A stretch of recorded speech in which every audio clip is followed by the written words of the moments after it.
So, Amit, you haven't seen Arcane yet, right? Yeah, I think I'm like the only person who hasn't yet. It's really, The really... season 2. I've seen season 1. Yeah, season 2, I adored season 1, which is funny because I hate the video game. Valorant is okay, but other than that, I really don't like Riot games. But season 2 is just insane. There's a bit of suspension of disbelief. There's so much character stuff that happens. Any other show, I would criticize for being too busy with this much stuff happening, but they just nail it over and over again. Yeah, I mean, from what I remember, there was a lot of stuff happening in season 1 too. Yeah, there was the whole subplot with like Jace and this is like all of that. I probably just need to rewatch season 1 as well before going into season 2. You do. I wish I had. I'm not a recap watcher usually, and I needed like a 30-minute recap to get into this because I did not remember who Silco was. Like, do you remember who that is? It matters. Is that like the evil dude? Yeah, it is the evil dude. Yeah. Oh, it is? Okay, yeah. He's one of them, yeah. It's I forgot some important things that happened to him season 1. And that was a bummer. But I watched all of season 1. I watched all of season 2. And I'm a little confused. When did they form the League of Legends? God, I hate that so much.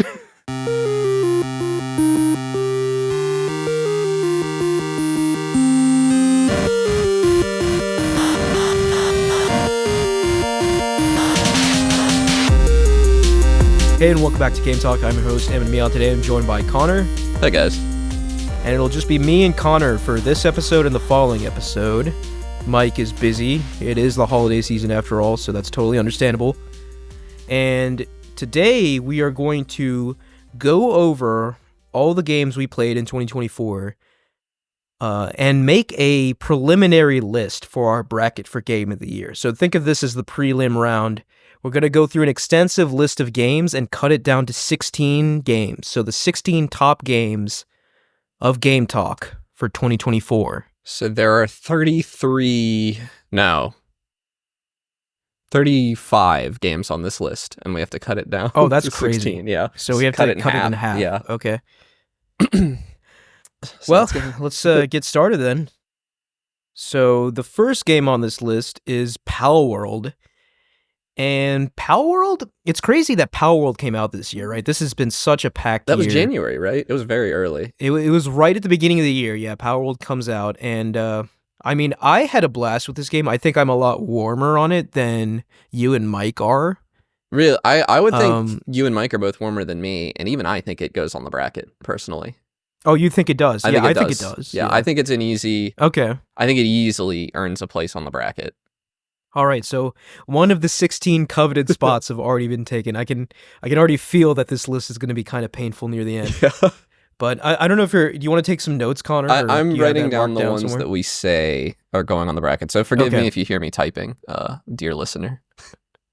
All right, Palworld is in. Yeah. Next game on this list, Persona 3 Reload. So this is absolutely one of the best games I played this year, but it is a remake. So I think just by our own criteria that we specified like an episode or two ago, we don't want to consider remakes. We don't want to consider DLC. So Shadow of the Erdtree, while probably the best thing I played this year, will not be eligible for the Game Talk Game of the Year award. The most coveted award of all, right? Yeah. Goes right up on the fridge. We can knock Persona 3 Reload out, but I just want to give Persona 3 Reload its flowers. In terms of a story, it has the best... it's tough, right? Because I really love the story in Persona 4 as well. I actually think Persona 5 is the weakest. Really? Story-wise, yeah. But the ending to Persona 3 is just so powerful. Like, Persona 4 and 5 don't even compare. Wow. Like, the ending of this game. So I really want to shout that out. It's really a special game. I need to come back to it. I did not get very far in it. I think I got past the first boss. Like on the train, yeah. It is a game that takes a while to get going too. Like I would say the first 20 hours are very light on story content, which is weird, kind of insane. But because usually the way they do it is it's a lot of exposition and kind of light on mechanics in a JRPG, and that annoys me as well. Like, I need something. I need a hook to bring me in, and Persona 3 is lacking that in a lot of ways. But the gameplay is incredible from the very first fight. So yeah, and I think like just the the atmosphere, the vibes that Persona manages to deliver, always unmatched, right? And I think they were kind of banking on that to carry you through the opening hours of Persona, and I think it does for me at least. I think I was just happy to exist in that world, listening to that music, going to school, whatever, right? And when the story picked up, it was just an extra treat. Yeah. But all that being said, fantastic game. But since it is a remake of a very old game, Very old PS2. we're not going to consider. Yeah. Up next is Helldivers 2.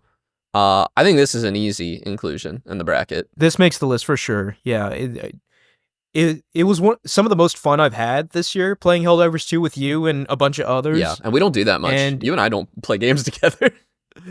Well, it's mostly just a me thing. I don't play multiplayer games ever, really, unless I'm like doing local multiplayer. That's just kind of my style.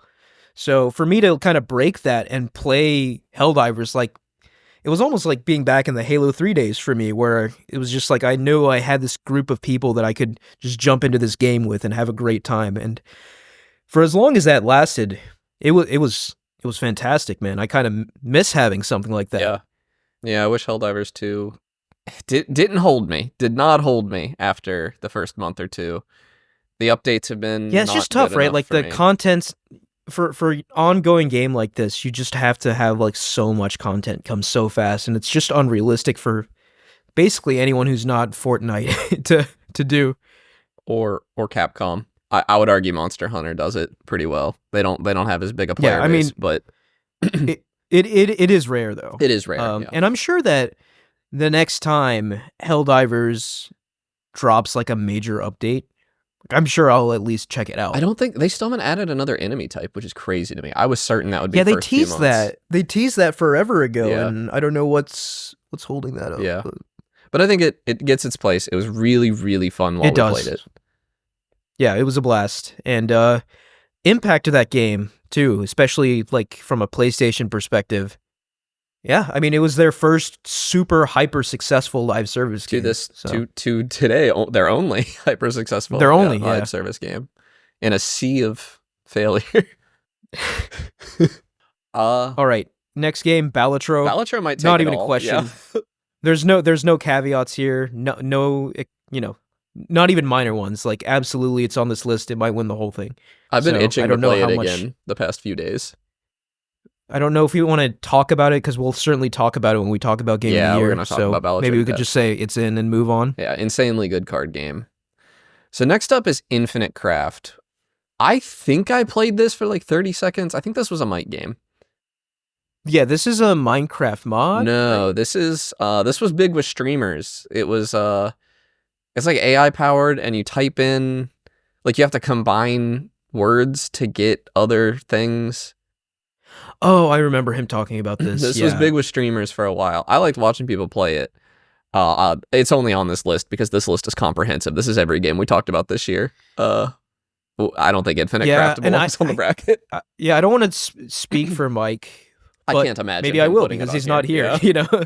Yeah. I don't think. I'm sure there are some of his games that he would fight for to be on the Ultimate Game of the Year list. I don't think this is one of them. I think he had his fun with it and moved on. Yeah. That's my, what the rest of the world did. Estimation. Yeah. It was cool, though. It was some good streams. The speed runs were really fun to watch of it. All right, next game, Rise of the Ronin. Was this you? Yeah, this was me. I enjoyed this game. I think Koei Tecmo game, same people who made Neo, which is one of my darlings. They made Wolong Fallen Dynasty, which was also a really good game. I don't know if it makes the list though. I mean, it was a lot of fun to play this game. But just considering the caliber of game on this list, we have to make some cuts somewhere, and I'm just gonna say that Rise of the Ronin was a good game, but being a good game is probably not enough at this point to qualify for this list. I kind of agree, because I didn't remember this game at all. All right, Dragon's Dogma 2. Dragon's Dogma 2. This one's towards tough. a tentative. Yeah, I kind of want to put a note next to it. I want to put it on the bracket. Let's put an asterisk next to it. There was a period of time there, like when I first played Dragon's Dogma 2, where I was just completely enamored. But with the caveat that I had never played Dragon's Dogma 1, And a lot of the people who did play Dragon's Dogma 1 said this game really felt like Dragon's Dogma 1.5. For me, it was like a completely fresh new experience, and I was so in. And I loved it. So I kind of want to put it on this list, but again, I think we should probably come back to this one and see how the list is looking at the end. Yeah, it's hard to say. Yeah, I definitely think it earns a spot. It's a very interesting game. It seems like maybe the most interesting to me action RPG to come out in a long time, but I didn't play it because performance was so bad at launch. I think that's been fixed since, but now I have so many games to play. Right. So what do you think? Should we put an asterisk on it and then come back? Yeah, to it? that's what. Okay. Yeah, that's what I did. All right, let's do that. Ultros. So I played this game. Gorgeous, gorgeous art style. It was like this Metroidvania on an alien world. And I really, really liked it. I thought it was a lot of fun. Again, I think I might have to make a cut here, though, just knowing that we have to trim these games by half. I played it for like 4 or 5 hours. I did not finish it. And that's not like to any fault of the game. Like the game was fantastic. It's just, I guess, didn't hold my attention with all the stuff happening. So really good game. I don't want to knock it, but I think we will pass on this one. That's my kind of take. Yeah, I didn't play it. It looked gorgeous. It's one of a million games on this list that you or Mike brought, and I said, "Oh, I have to play this." Right. I never thought about it again. Right. That's just the nature of doing a show like this. Although, we are always playing so many games. We recommend so many games. So surely, people do play some of the games we shout out. So I think it is important to talk about all of them. Next game, though, Animal Well, not even a debate. It has to go on this list. Yeah. One of the best games I played this year. Extremely impressive one-man project. Serious contender for personal game of the year for me. Yeah, it's... Yeah. I think there is certainly a conversation there. It's just that good. So, no further debate needed. We'll hash that out in the actual episode for Game of the Year. Next up, we have V Rising 1.0. So this was V a Mike Rising game, mostly, I think. V Rising came out this year? The 1.0 did, yeah. Okay. Fairly recently, I think. I think Mike really liked this game, so I feel like we should probably include it. All the Mike games, it's tough, right? Because we don't have. I'm gonna make a little Mike's game category. Okay, yeah, that's a good one. And then we can solicit his opinion offline for the final list. Yeah, because I liked this. I really liked this in early access, and I did revisit it for 1.0. I don't know if 1.0 added controller support or if it had been there for a while, but I was really happy to have it because this was a cool like melt into your couch and grind kind of game. I didn't play it much, though. This is also, I think, largely this list is chronological for the year. I don't actually think V Rising came out until late, like, September, but we're in, like, February right now, year-wise, or maybe May. Mm-hmm. But that's kind of an aside. Okay, so yeah, let's put an asterisk next to this one. I know Mike really liked it, and I know it was a very popular game, so we can dig a little more on that. But next up, what do we got? We have Hellblade 2. Hellblade 2. Senua So Saga. You played this one, Connor. What do you have to say about it? I've been really, really harsh on this game on the show, and no, this doesn't make the cut for the bracket for me. I do want to give it its flowers, as you like to say. I've been thinking about upgrading. I'm like on the audiophile like ladder, I'm on the very bottom rung right now, which is to say I have a nice pair of headphones. I'm thinking about picking up an amp and a DAC, like an external DAC and amp soon. And this will be something I desperately want to revisit once I get that, because the audio design in this game is so good and the cutscenes are so good. And if I like got a surround sound system set up or something, as I climb that audiophile ladder, this is something that would be a test for those new things. And I do think that's like worth noting. I actually have been like, I think if I ever hit a dry spell, I'll finish this game. It just doesn't compete with any of the rest of the games that came out this year, because the gameplay is just a little dry. Yeah, and gameplay is king, It's right? king. You can have the best audio in the world, but if your gameplay isn't good, then what's the point? Okay, moving on. Next game on this list is not eligible, but just wanted to shout it out. Paper Mario and the Thousand Year Door remake. I played this. It was fantastic. It reminded me of my childhood, and it really felt like the same game I played back in the day. Obviously, it looks a lot better, but like, you know, when you play a game that nails the remake art style, it just feels like how you remember it in your mind's eye. And Right. that's how Thousand Year Door felt to me. Did not finish it though, with all the crazy Really? stuff happening this year, but I played a good chunk of Well, it, over half of it. Yeah. There's a game coming up that'll explain why. Linkito is next. This is another Mike game, right? That's a Mike game. I'm actually going to put this as one that he's going to want to preserve because he was in love with this game. It was the like electrical engineering puzzle game. Yeah, sort of I thing. remember That's how him I would describe talking it. about this. Yeah, and it looked really fun. This was another one where I was like, "Oh my god, I have to keep an eye on this." And I actually did wishlist this one. Haven't bought it yet though. All right, so another an asterisk next to this one too, and we'll go over all the asterisk ones at the end to see what we do with them. Okay, so that was Linkito. Next is Shadow of the Erd Tree. We're not going to consider not Shadow of the Erd eligible, Tree. but- If we did, though, this might clear the whole thing for me. It was just, what can I say, man? It was more Elden Ring, and Elden Ring is the best. So I still have not finished it. I'm Yeah, like you were- outside the final boss. I Yeah. just don't finish games. Yeah. I get to the final boss and I'm like, okay, I did it. There's no. but there's you no- didn't do it though, by I definition. know. Well, I don't need that. Like I don't feel the like accomplishment, I guess, that a lot of people get from Yeah, I mean, I do. Souls games. Like bosses. for me, the whole thing was leading up to that boss fight, and it was. See, epic. I mean, I like from game bosses, but to me, it's exploring the world that's special to me, and there's no world left to explore. That is, So, I put it agree. down. That I think that is the most special part of From Software games. But Yeah. the boss fights are quite special too, and final boss of Shadow of the Erd Tree was no exception. It was probably the most difficult and the most exhilarating boss fight in the entire series, I would say.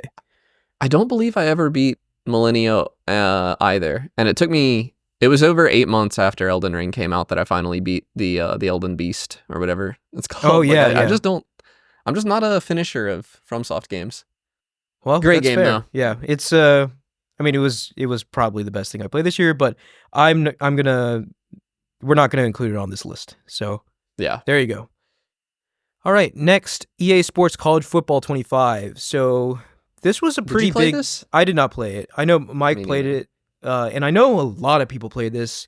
We're all from West Virginia, and college football is huge here. So this game was a big deal in our circles, at least, especially because you could play on the Mountaineer Field, where, I mean, we've all been in the Mountaineer Field for football games. So that kind of experience was quite special to a lot of people in our circle.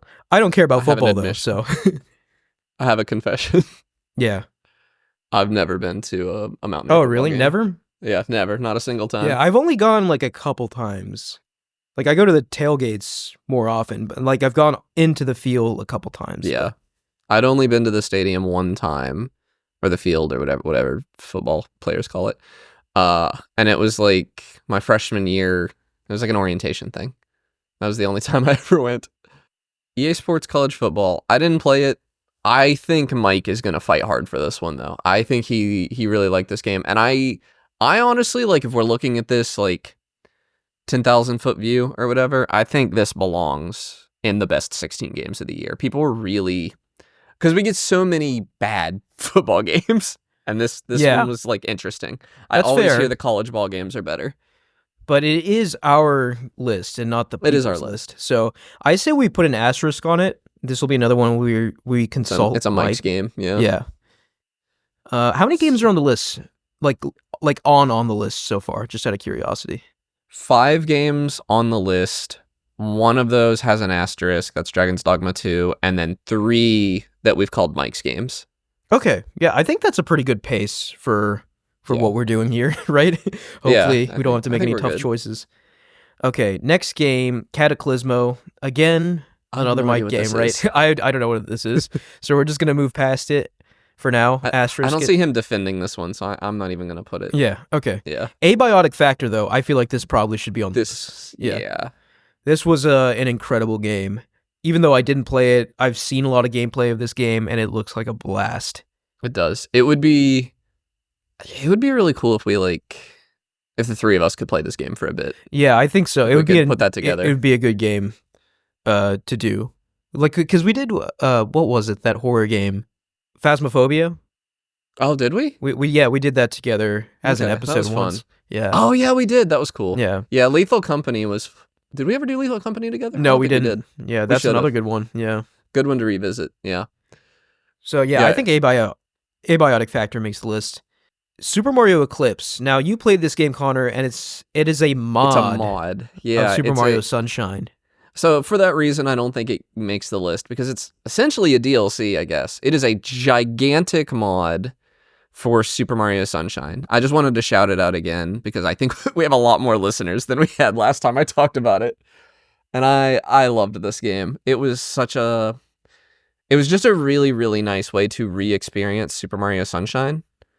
Obviously, it's difficult to legally mod a GameCube game, but if you can figure it out, Super Mario Eclipse is worth playing. It's really cool, extra playable characters, way more levels, and essentially an open world Isle Delfino where you can actually walk in between all the different levels, which was like really uncanny. Like it was very dreamlike in a strange kind of way. It felt like a game that I would have a dream about that didn't actually exist.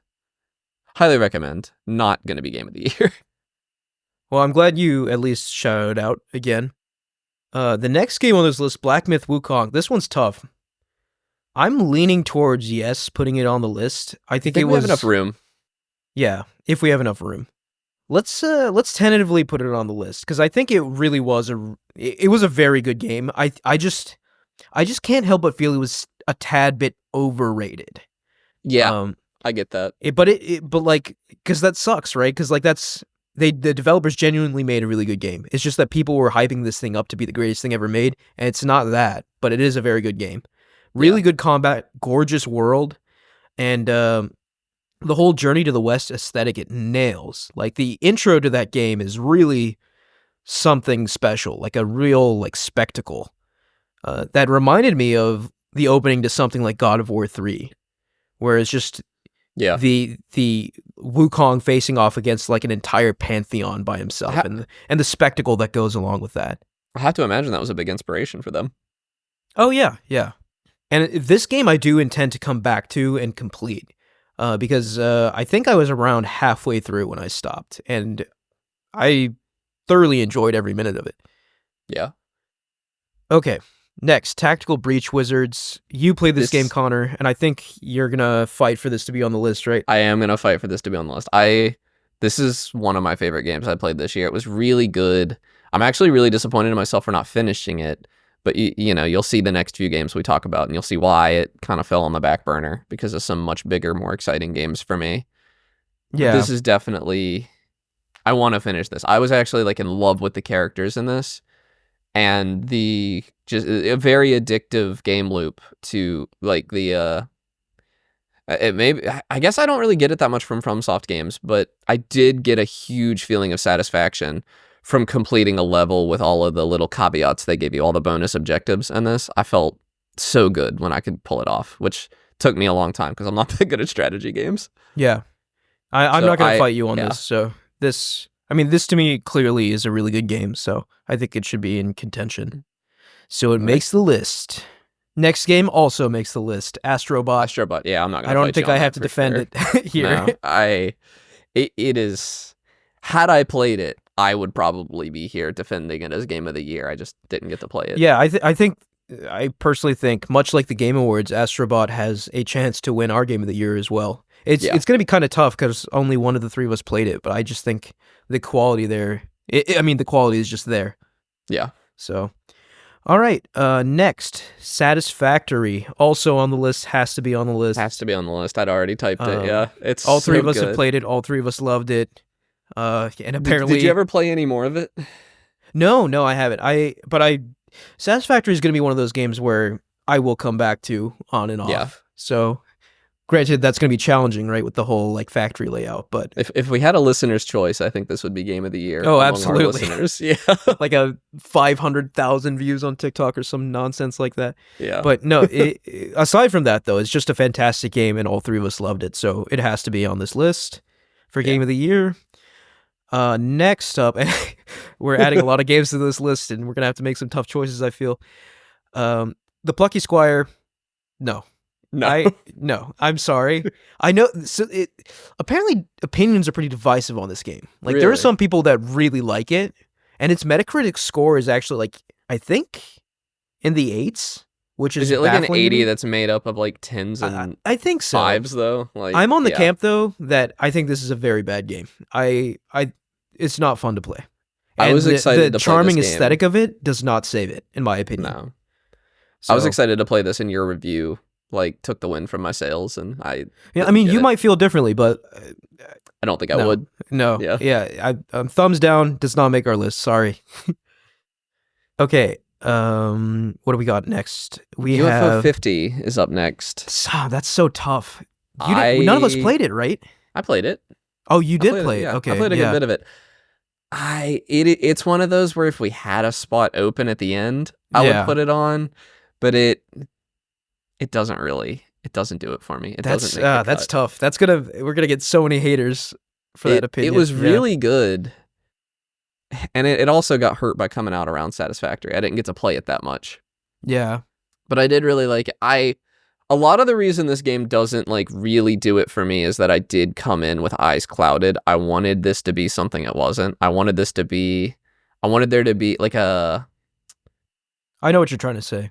like an inscription situation. Yeah, like a, secret connecting thread that's happening and behind I think the there's scenes. like a little baby bit of that, but not enough that it held me. It's actually just 50 pretty good games, Yeah. and no one of those games is good enough to be game of the year.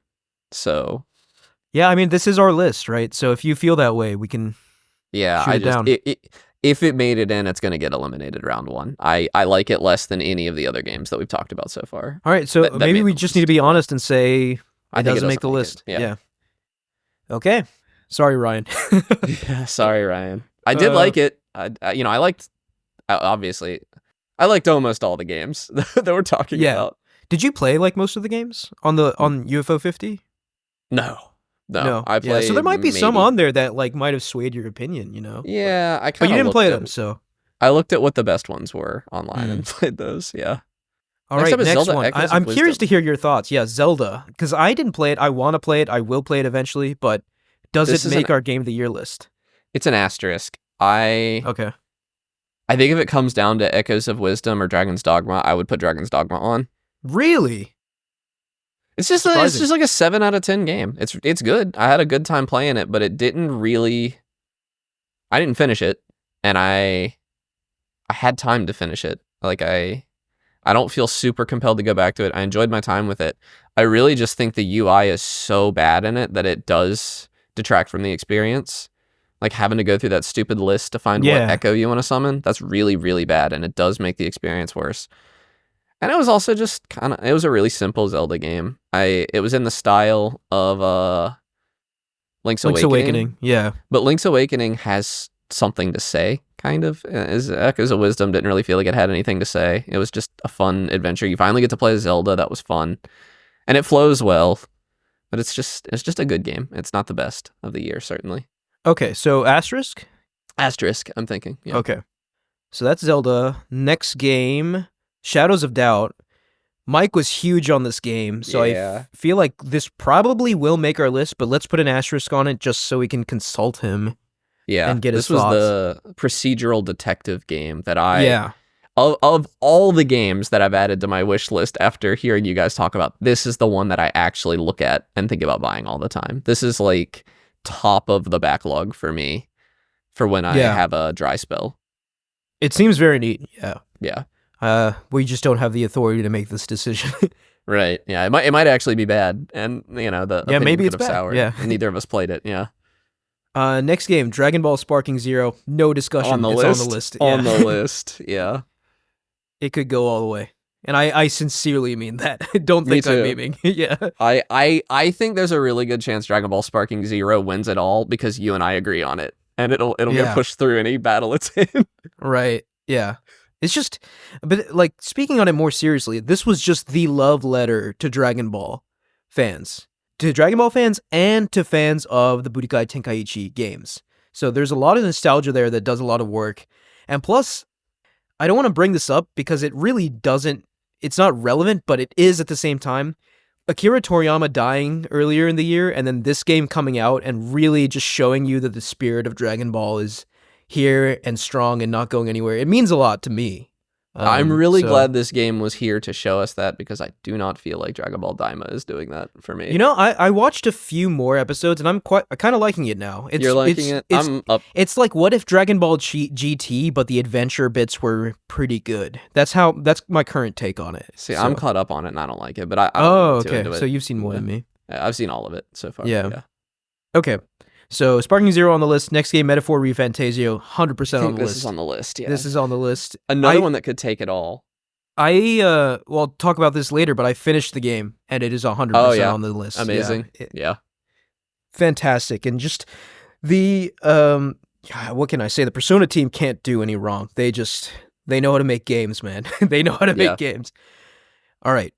Metaphor's on the list. Super Mario Party Jamboree doesn't make the list for me. It does not? Have you played it? No, I haven't played it. I just don't know. I'm coming in with prejudice, but I just don't feel like a Mario Party game is capable of the caliber that this list is. I think it's a lot of fun, but you know, it's like a, I hate that I'm about to say this, but it's like a toy, you know? Yeah, like all video games are toys, but especially Mario Party games. I really liked it.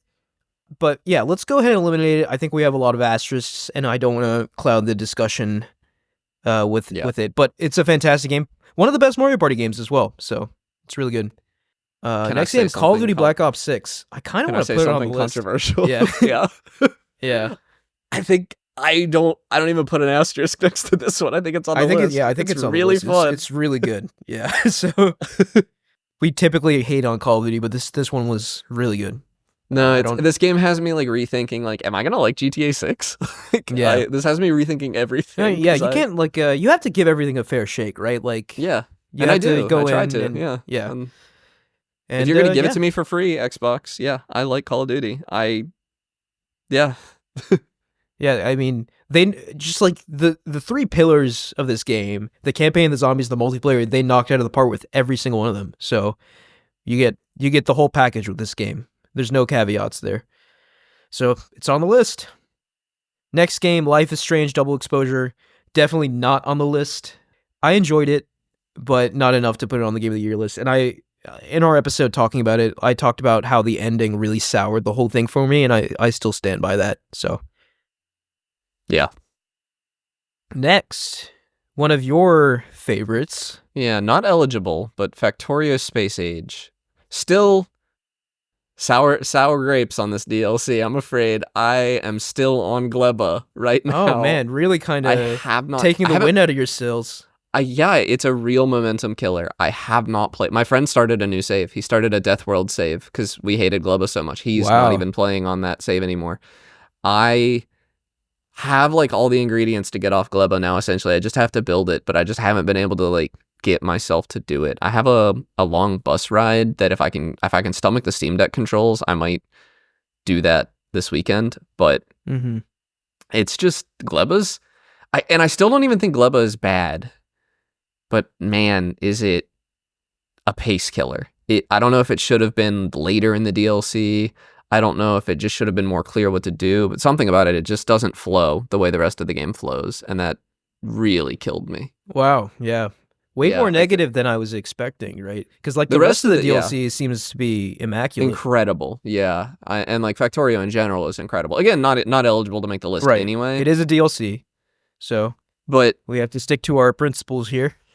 And I think the stuff that comes after this, like the next planet I'm going to, Fulgora, I think I'm really gonna like. I don't think I'm gonna be able to put the game down, but just if I mean, it is part of the game, right? So you have to evaluate it. It's a real, I criticize allegedly amazing games for how bad their starts are all the time, and having a really bad lull in the middle is just as bad as having a bad start. So this is a real stinker in a bad apple, I would say, spoiling the bunch of excellence in this DLC. Fascinating. Yeah. Okay. Next game, also not eligible, but wanted to shout it out. Alan Wake 2: The Lake House. I mean, you gushed about this, right? There was another DLC as well earlier this year. Oh yeah, that was earlier this year as well. Yeah, so there were 2 DLCs for this. Both incredible, as good as the... Well, were they? I think they might have been as good as the base game. The base game was really good. I kind of just wanted to put these on here to point out how big of a year for DLC this was. Oh, I yeah. mean, because if you throw Super Mario Eclipse in here, then I played like 5 DLCs this year, which is more than I've played the rest of my life combined, I think. I don't buy DLC. Yeah, I mean, it really... Game Awards should really have a best DLC category. That would have gone crazy this year. And it would have been competitive, I think. I mean, Shadow of the Orchard probably would win, but like, there are really good games in that category. I think Factorio Space Age would be able to compete with it if it had the audience to do so. Yeah. But here we are. And Alan Wake 2 DLC. Alan Wake 2 would probably compete with it too. Yeah. Yeah, because Alan Wake 2 was my game of the year last year, I believe. I'd have to go back and look. But man, I love that game. We all decided on Baldur's Gate 3, I think. No, I decided that was like the public one. I don't know if okay, your personal one? Yeah, okay. But I don't know if it was my personal or not. Yeah, the show game of the year was for sure Baldur's Gate, yeah. All right, almost done with this list. Stellar Blade. I think you're the only one who played it. Yeah, I think this one is a strong asterisk. Okay. Like, probably near the top. I think Stellar Blade is a fantastic game. Really good combat, interesting world, really good music, like I mentioned before, fantastic music. And I believe it is like a Korean studio who made this, and it's their first game. So it's a very impressive outing. So I hear it's kind of in the Devil May Cry Bayonetta range. The combat is very good, right? Yeah. There's all sorts of complex melee combos and like dodges, perfect dodges, parries, all that good stuff is in the game. I'm gonna push you to play Devil May Cry 5 again. That game, ooh. Oh, I would love it. I know, I would. One of these days. And the final game on this list, which I just have been kind of recently playing, is Sonic X Shadow Generations. I think this is also a strong asterisk. I think this is a very good game, and I did not see this coming, but Shadow Generations is a full-length game. Yeah. It is straight up just 2 games in one. Have you played the Sonic side yet? I've played both sides. Okay. But you haven't kind of go back and forth. Okay. I will say the Shadow side is just incredible. Like, it's even better than the Sonic side. So yeah. Well, it's 10 years newer. So. Yeah, it's newer. Yeah. Like, the first level, it was just, like, mind-blowing. It was just like, this is 3D Sonic perfected. I was like, wow, this is incredible stuff. Yeah. So, shout-outs to that game. And, okay, let's take stock of where we're at. Okay, what is definitively on the list right now, and how many games? So, excluding asterisks? Yeah. What is definitively on the list? That's 11 games. It's Pal World, Helldivers 2, Balatro, Animal Well, Black Myth Wukong, Tactical Breach Wizards, Astrobot, Satisfactory, Dragon Ball Sparking Zero, Metaphor, Call of Duty. Okay. I think that's 11 good. Games. 11 games. We have some asterisks. These games will definitely make it to our bracket at the end of the year.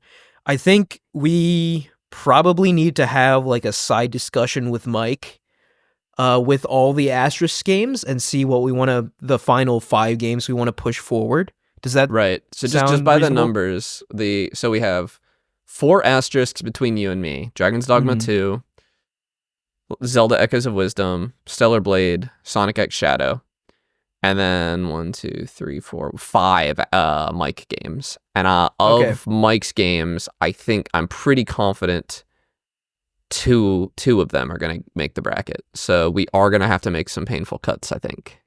Yeah, it would be great to have that be part of the show, but such is reality, right? Yeah. So our definitive 11 games that will certainly be in contention for Game of the Year, and there's going to be 5 more on that list, and when that time comes, when we make our bracket and we do the full, like, what is our Game of the Year 2024, we'll discuss all of them. So you will find out what we decided here in probably a couple weeks when that episode comes out. That'll be this year, probably, yeah. Yeah, probably our last episode this year. Okay. Yeah, not anticipating a banger dropping in December for us. Yeah, I doubt it. Yeah. Okay, done with the prelims. Feeling pretty good about it. I thought that went reasonably well, all things considered. I think Game We of the agreed Year. more than I thought we would. There was no fights really on this. I think Game of the Year though will be a bloodbath. It will be a bloodbath. I think it will be a bloodbath. So the fights will happen there if that's what you're here for. But okay, moving right along, Connor, what have you been playing? So it has been made abundantly clear to me today how many times. Well, one, Mike talks about Warframe a lot, but I talked about Monster Hunter a lot this year. I was going through all of our episodes to compile this list. I finally rolled credits on Monster Hunter Rise Sunbreak. I don't know if you remember, but I was a little cold on Monster Hunter Rise base game. Yeah. I think that's largely, now that I've digested it a lot, I don't really like the maps. And Sunbreak only kind of fixed that. It adds 2 maps. It does not fix the old ones. But just the monster variety in this is just incredible. You're fighting giant bugs. You're fighting crabs. You're fighting giant lizards. You're fighting a werewolf. You're fighting a vampire. Sunbreak is just, it has so much. The difficulty feels just right for me, where it's like you could probably push through with colossal skill, or you could build you could do your grinding and build really good armor and push through. The end game monsters that you fight are pretty hyped up. The cutscenes are good. The storytelling is probably the best in Monster Hunter history. Not that the story's any good, just the way that it's told is pretty good. The characters are cool. All the characters have names in Rise. That's like a series first, and that's really cool. They add a new feature where you can bring some NPCs with you on a hunt. This is the first time that's ever been done. That's coming back in Wilds. That's really nice because they have special dialogue, and depending on which 2 NPCs you pick, they'll have special dialogue with each other sometimes, and you learn more about the character, and that's cool. And it's just really fun. And there's Monster Hunter is one of those games you're still getting tutorials in the post game after the credits roll. It gives you an immediate tutorial, this is what you do now. And there's a harder version of, I think, every single monster in the game. Not that much harder, and actually arguably easier. There's this mechanic that kind of turns into a DPS check. They're all afflicted now, which is a vampirism sort of thing. And they can hit you and your health is draining, but when you attack them, you get health back. And it just kind of recontextualizes all of those fights. And then there's also just more monsters that weren't in the story. And there's, a few more monsters to fight at the end of the game. A reason to grind more, because you still have to raise your master rank. And as your master rank goes up, there are still a few more monsters that are super, super hype in-game boss fights that you get to do. So I love this. I don't know. There's a recency bias here. Right now, I think I might like it more than World, but that's tough because right after World, I would have told you I don't like Rise very much at all. So, just what a franchise! What an expansion! What a thing! I love this game. I can't put it down still, even though I've finished it now. I'm really enjoying the post game. I think it's cool that you can feel that way. After you finish Rise, you think it's better than World, or after you finish World, you think it's better than Rise. The fact that they're that distinct, because to me, an outsider, I'm just okay, it's 2 Monster Hunter games. They're so different. As a Monster Hunter fan, they're super different. World definitely, if you can tell by the title, it cares a lot more about the world. The maps are super intricate and detailed. The monsters' role in those maps, the ecology, all of that is there in World. It's a much more immersive game. And and Wilds is going to be like that. Wilds is going to be much more like that, yeah. But Rise is really a no-nonsense, arcadey fight the monster game. And that's not to say that the combat in Rise is necessarily better. It's just extremely streamlined.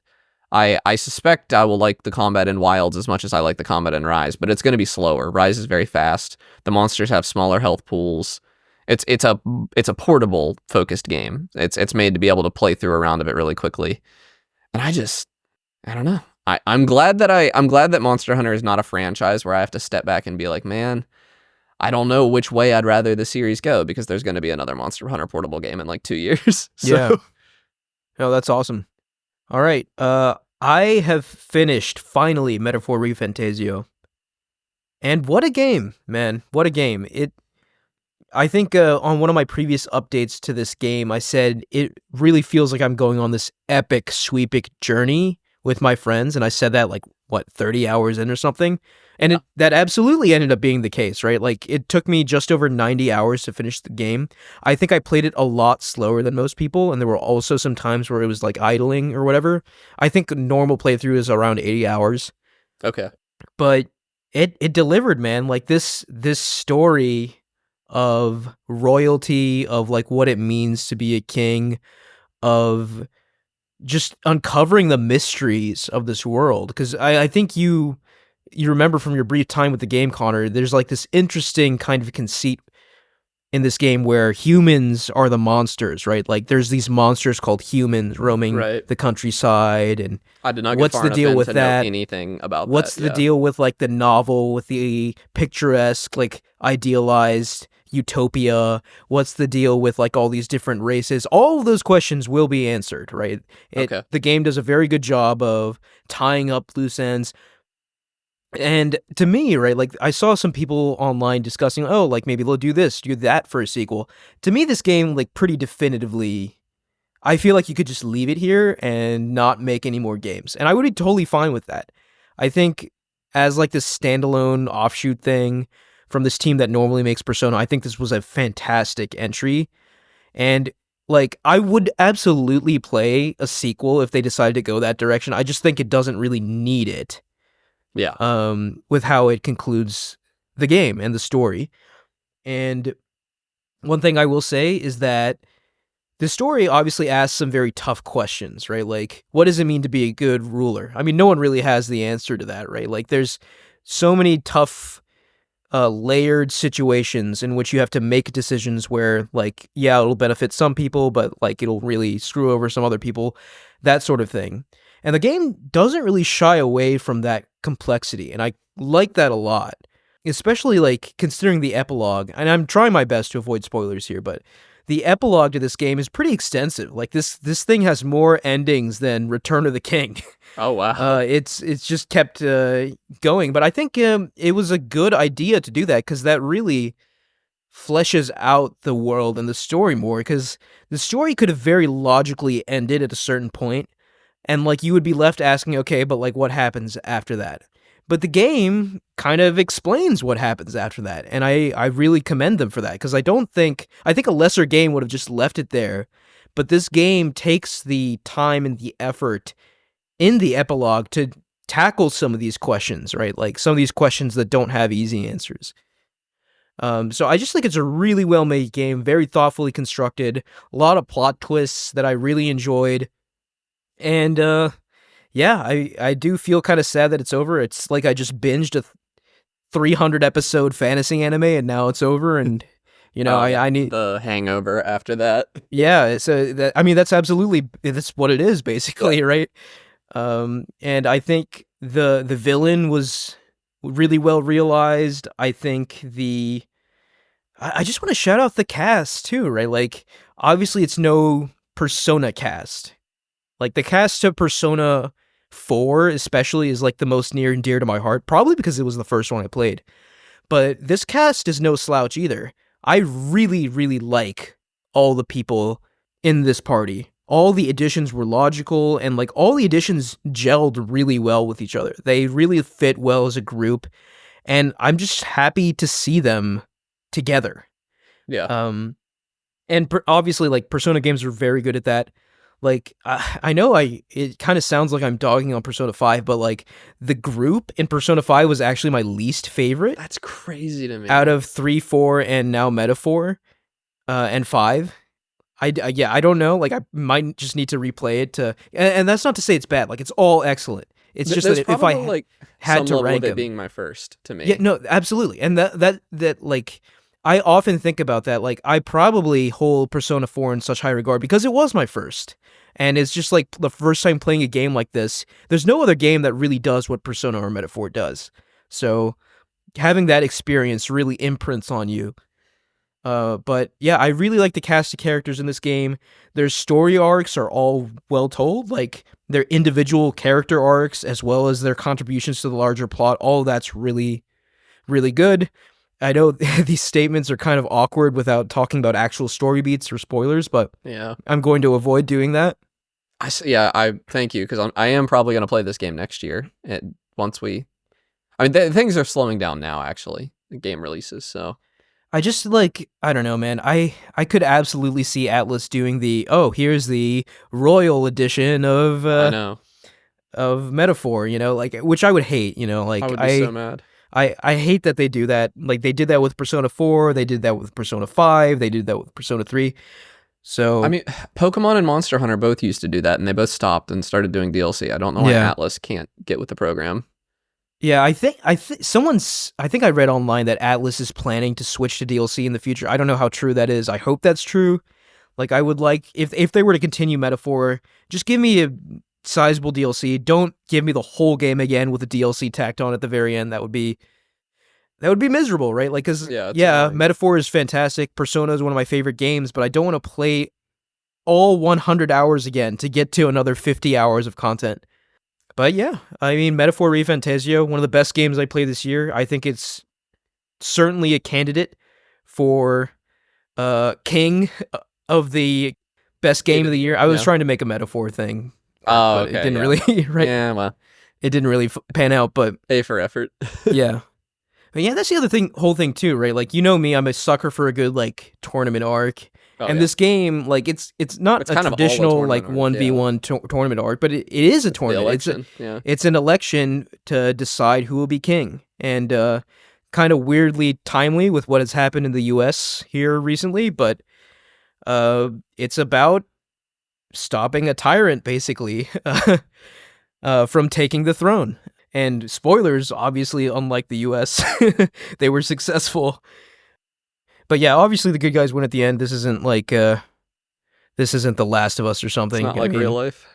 It's not real. It's not real life. Yeah.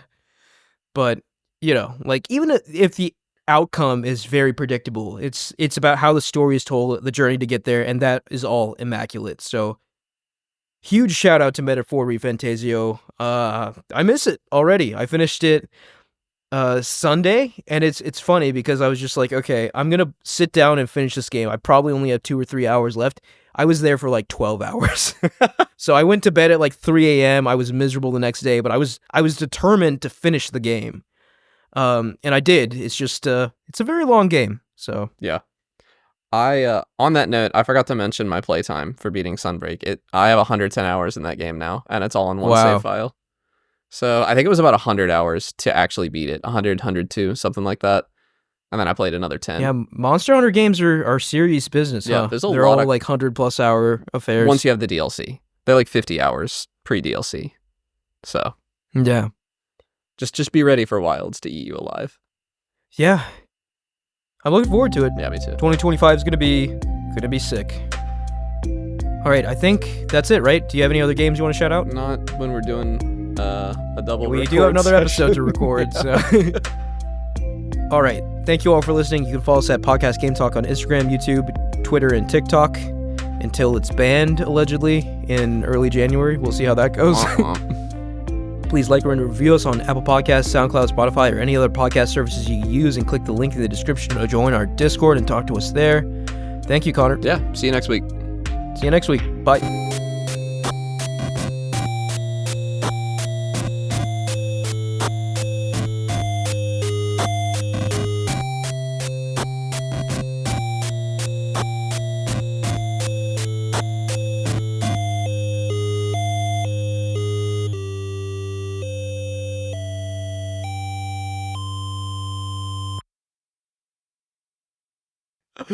You should leave that in at the end. Dude, that would be so bad if season 2 ends with them forming a League of Legends. I would break my TV. If they mention anything about the video game, it would ruin the show because it's terrible.